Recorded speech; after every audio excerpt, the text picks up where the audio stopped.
Good morning, students. As we have started our chapter 2, Chemistry Standard 10, Acid, Bases and Salts. As we have discussed in a previous lecture about acid and base, its physical properties, its chemical properties. So this is the part 2 of chapter 2.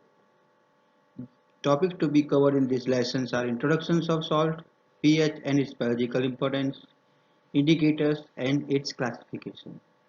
So what do you mean by salts? As we know that acids and base react with each other to form a salt. So this type of reaction is called neutralization reaction.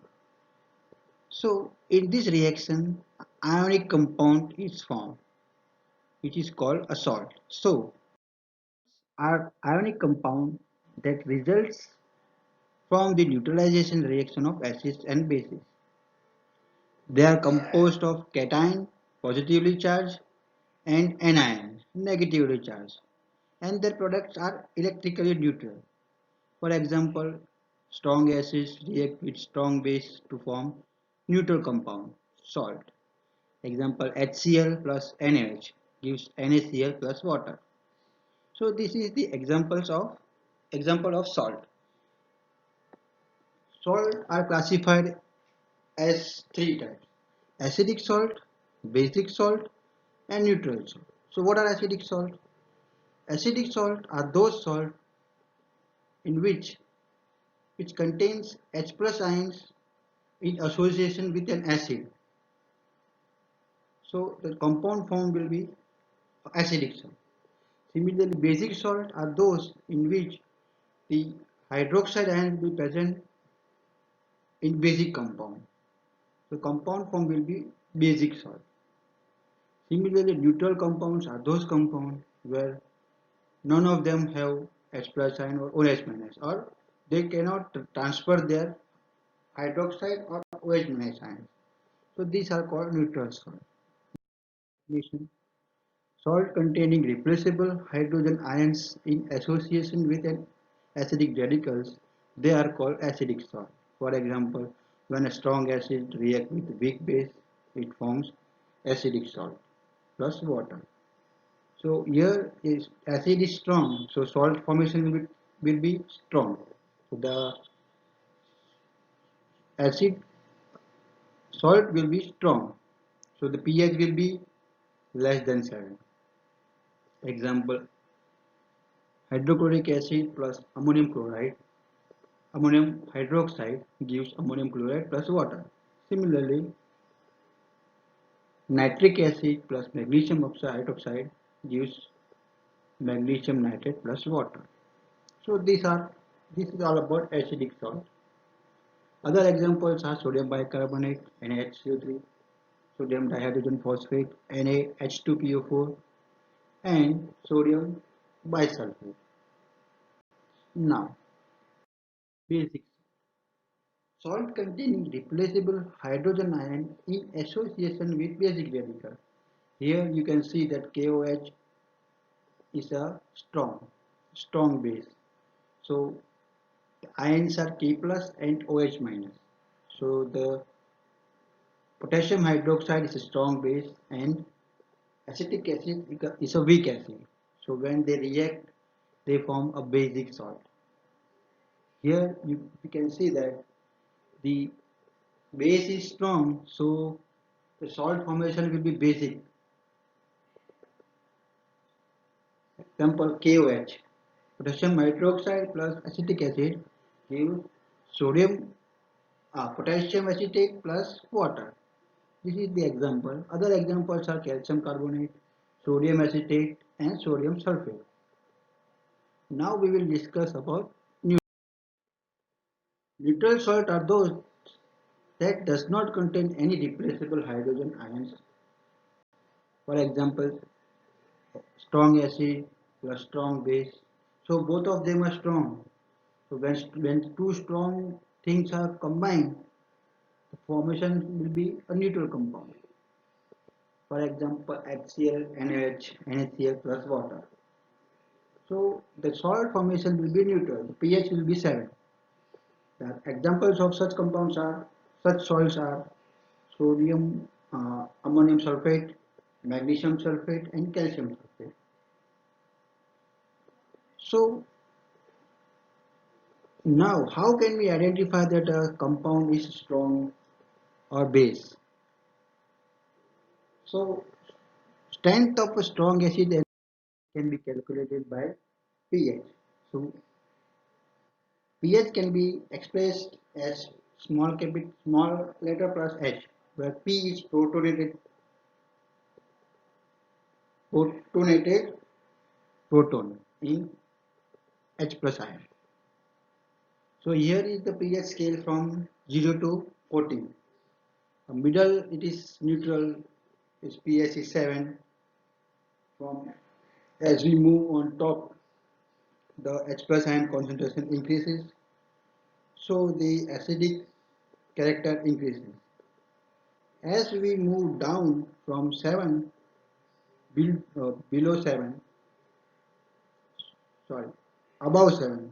For example, see that from 6, 7, 7, 8, 9, 10. As we move down, the basic character increases because the concentration of OH minus will be increasing.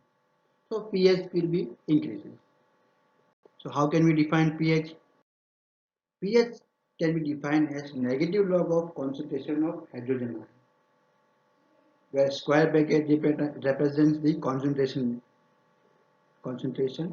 of H plus ion. So as we can see this image, the different stages of uh, concentration, different pH scale is there.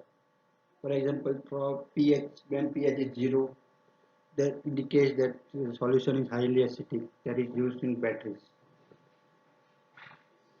And when pH is 1, which is used in laboratories for concentrated sulfuric acid, its pH is higher. And for pH 2, lemon juice, vinegar has pH 2. Similarly to pH 3, orange juice and soda juice. As we move from 1 to 6, 7, 8 down to till 14, till 7, pH decreases. Then it comes to neutral. Then concentration of OH minus will be increasing, basic character increasing. So now, what is the importance of pH? Importance of pH in our daily life is, for example, digestion of our food. Our stomach consists of hydrochloric acid, which is used in digestion of food. So, if the concentration of HCl is more, then we have we will have pain in our stomach or acidity problem.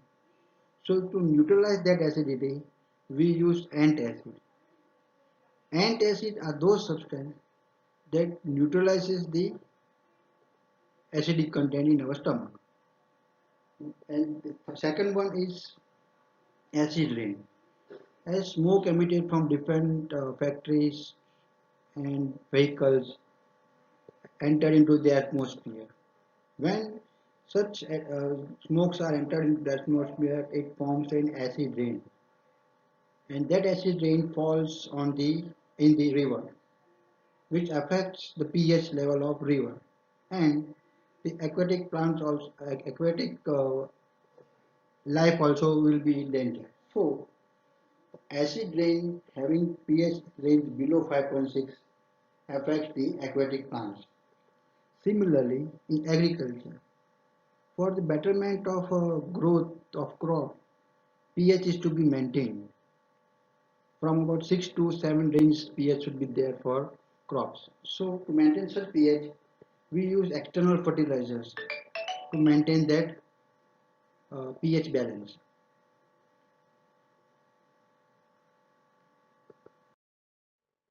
In dairy also, so pH is used in a dairy product, as in our as in big dairy farms, dairy companies. They adjust the pH above 6.6.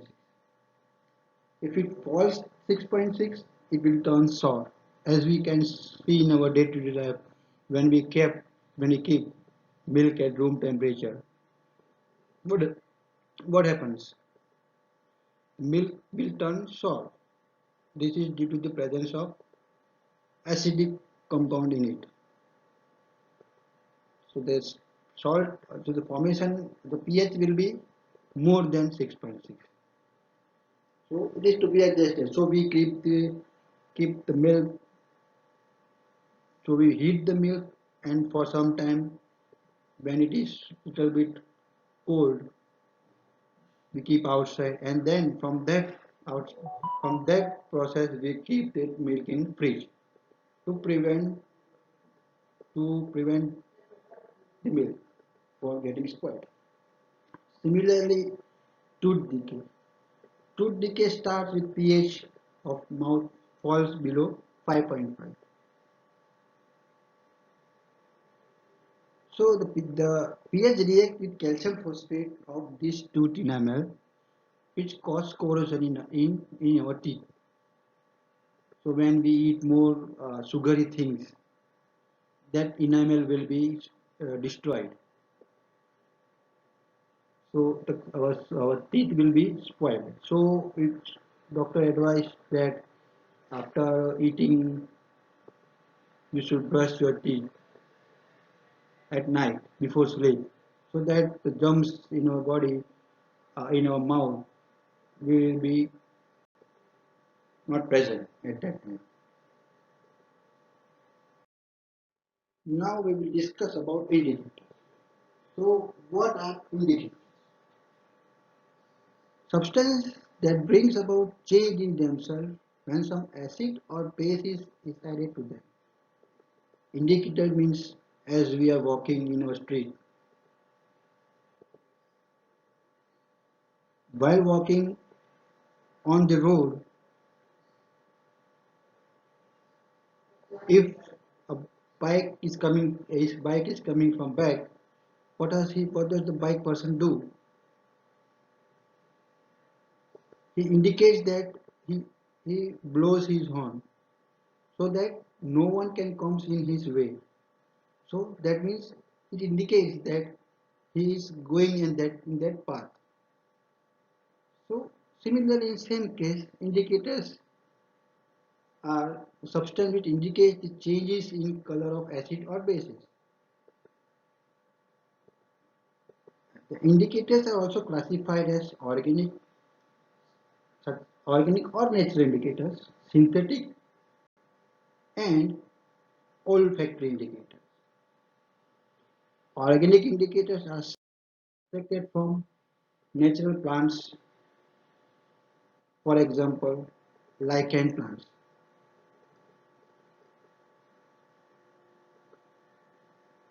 For example, lichen plant. So solution of lichen plant is made. So it is extracted from lichen plants. Originally its color is purple, but in lab it is used as blue and red litmus solution. Acid turns blue litmus to red, as we have seen in our previous lecture, and base turns red litmus to blue. Similarly, other types of natural indicators are blackberries,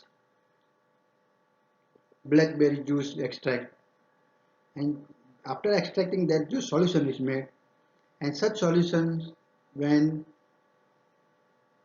acid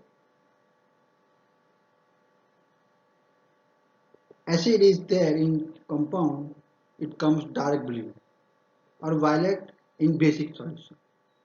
So when blackberry red solutions are made, when such solution and acid is when a drop of such solution is poured in acid, the solution will come dark blue. And such same solution is put drop on basic solution, the basic solution will come violet. Now other indicators are red cabbage indicators. Natural, they are natural. It is deep red in color.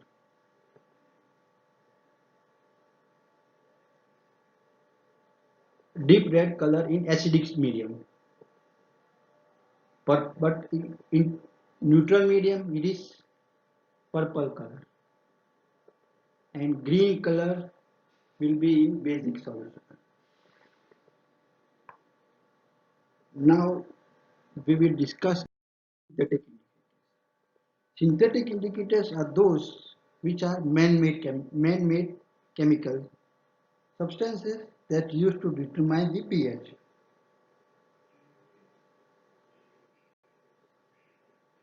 So synthetic indicators are such as phenolphthalein indicator, methyl orange, or diphenyl glyoxine. So phenolphthalein in neutral medium it will be colorless, but in acidic medium no change. Neutral and acidic medium there will be no change in color, but in basic medium phenolphthalein will become pink, colorless to pink. And methyl orange, its original color is orange. In neutral medium it remains orange, but in acidic medium it changes to red, and in basic medium it changes to yellow. So this is the characteristics of an synthetic indicator. Is olfactory indicators. Olfactory indicators are that substances which, when or acid or base is added to them, it smells changes or odor changes. A substance whose smell vanishes depending upon whether it is mixed with acid or base. Substances such as onion, vanilla, and cloves are such types of indicators. So, as we have seen in our day-to-day life, when we keep onion peel of onion at room temperature, smell it stings the whole room while cutting. So, such indicators are extracted and made from onions, and such solutions are extracted from onion, and then when a drop of such solution is added to acid, its smell doesn't changes, but same solution is added to base, its smell vanishes, its smell disappears. So it indicates that a compound contains basic solution.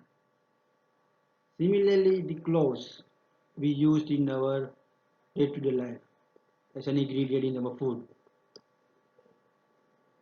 So solution is made from that, and when acid is as the drop of that solution is added in acidic solution, its smell remains same.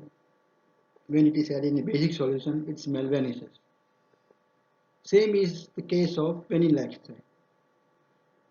Main conclusion is that olfactory indicators indicates that acids smell remains same, and but base the smell vanishes. So this is all about this second part. So now I have some 3 or 4 questions related that. So you have to solve that question and give me the answer. In the next lecture we will discuss about another part, the last part, which is very important part. Thank you.